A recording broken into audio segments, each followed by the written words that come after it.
informação do Renan Moura e do Júlio Miguel é que o Santos quer pagar 4 milhões, né, ou vai pagar 4 milhões de dólares, 21 milhões de reais pelo jogador. O Flamengo ainda vai ficar com 20% do Michael em uma venda futura. E a situação é basicamente a seguinte: a informação é que ontem à noite a negociação ela já avançou, já deu uma boa avançada, já deu uma boa andada, e neste momento o que o Santos aguarda são as questões burocráticas, né? São os pormenores ali.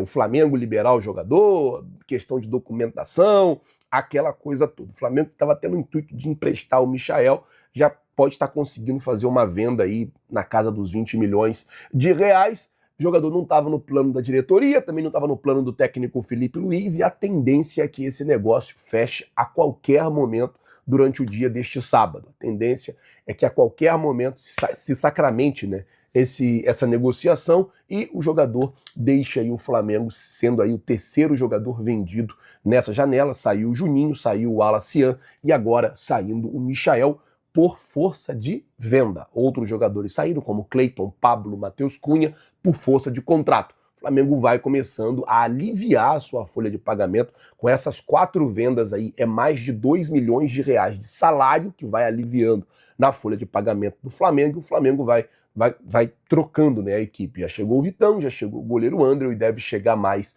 jogadores ainda nessa janela. Tem uma nova reunião marcada para hoje entre a diretoria do Flamengo e o West Ham por Lucas Paquetá. O que aconteceu na reunião de ontem foi o seguinte: o Flamengo mais ouviu do que falou. O Flamengo queria entender qual eram os planos, qual era o projeto do West Ham, o que o West Ham pensava para essa negociação, o que o West Ham queria para essa negociação. E aí, gente, o que acontece é o seguinte: o Flamengo foi, ouviu e, óbvio, ouvindo o cara que está negociando com você, você consegue perceber, você consegue sentir quais são as pretensões dele no negócio. E diante das pretensões e diante do que o Flamengo ouviu do West Ham, o Flamengo vai preparar uma proposta e vai enviar à equipe inglesa. Hoje tem mais uma reunião, acredito que é para alinhar mais alguma coisa, ou quem sabe até de fato fechar esse negócio. O fato é que está todo mundo ansioso pela conclusão da negociação, todo mundo quer que o Flamengo contrate logo o Paquetá, traga logo o Paquetá, e que o Paquetá seja um novo reforço do Flamengo o mais rápido possível. A nova camisa do Flamengo foi lançada nessa sexta-feira. Flamengo e Adidas divulgaram o material. A camisa particularmente ficou linda, eu achei um espetáculo, e a estreia dessa camisa está prevista para o dia 21 de janeiro, no clássico contra o Vasco da Gama, válido pelo Campeonato Carioca, tá? Vene, será que vai ser o time principal? Não sei. Eu acho que alguns jogadores do elenco profissional podem até voltar. Agora, o elenco todo, acho um pouco cedo para isso acontecer. Lembrando que o Flamengo vai ter uma sequência: 21 de janeiro, o clássico contra o Vasco; dia 25 de janeiro, o clássico contra o Fluminense; dia 28 de janeiro, estreia no Campeonato Brasileiro contra o São Paulo; e aí depois, no dia 1º de fevereiro, na Supercopa do Brasil, o Flamengo vai disputar o seu primeiro título diante do Corinthians. Sim, Supercopa do Brasil é um título e tem até uma boa premiação dada pela CBF. Muita gente se perguntou se o Flamengo pensa em dispensar o Pedro, se o atacante estaria sendo desvalorizado lá pelos próprios dirigentes do clube.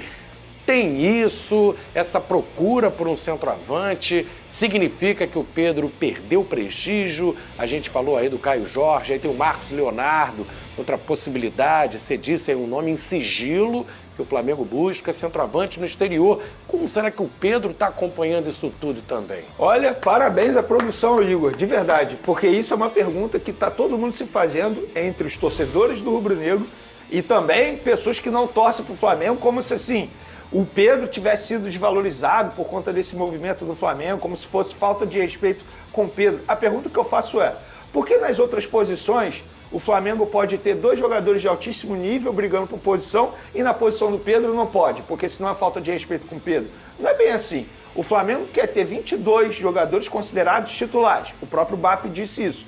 Então, se o Pedro não quer ter ninguém brigando por vaga com ele, que ele peça para sair. O Flamengo não está desvalorizando o Pedro por conta disso. O Flamengo só quer ter jogadores de altíssimo nível brigando por posição. Isso não é falta de respeito com o Pedro? Ou Porque o Flamengo quer se desfazer do Pedro, o Flamengo quer negociar o Pedro. Não, o Flamengo quer ter um jogador à altura do Pedro, caso ele não possa jogar. E a gente está falando de um jogador que, em um passado recente, sofreu muito com lesão. A gente pôde ver o Bruno Henrique jogando improvisado, dizendo publicamente que não queria jogar naquela posição porque o Pedro não estava à disposição.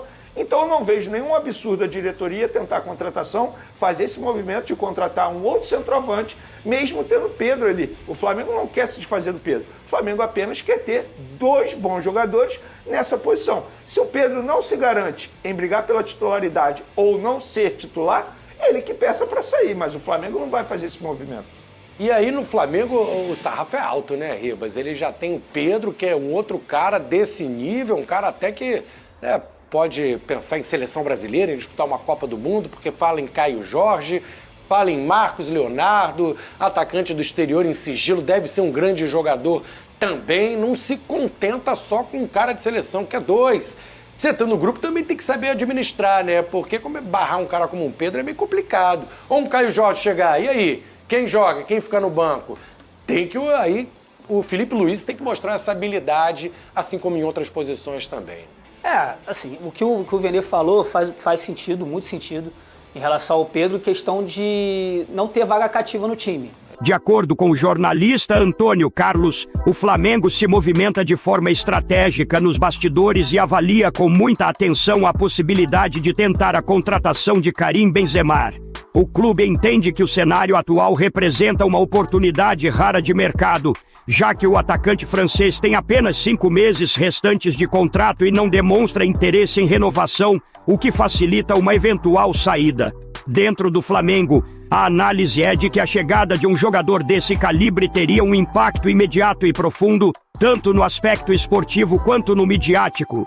A diretoria acredita que Benzema elevaria o patamar do clube de maneira significativa, trazendo visibilidade internacional e reforçando a imagem do Flamengo como protagonista no cenário global.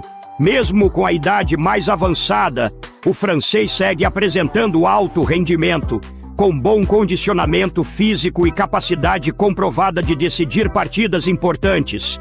Internamente, o entendimento é de que Benzema agregaria liderança, bagagem internacional e qualidade técnica imediata ao elenco, qualificando o setor ofensivo e oferecendo soluções em jogos grandes. O plano do Flamengo seria oferecer um contrato de 2 anos, apostando na manutenção do alto nível de desempenho do atleta durante esse período. Outro ponto que pesa favoravelmente na avaliação é o fato de o jogador poder chegar sem custos elevados de transferência, já que não haveria necessidade de pagamento de multa rescisória. Embora o salário seja considerado alto, a diretoria rubro-negra avalia que o investimento se justifica diante do retorno técnico, comercial e institucional que um nome desse porte pode proporcionar. Agora eu quero saber a opinião de vocês. Benzema será um grande reforço? Sim ou não? Deixe sua opinião no comentário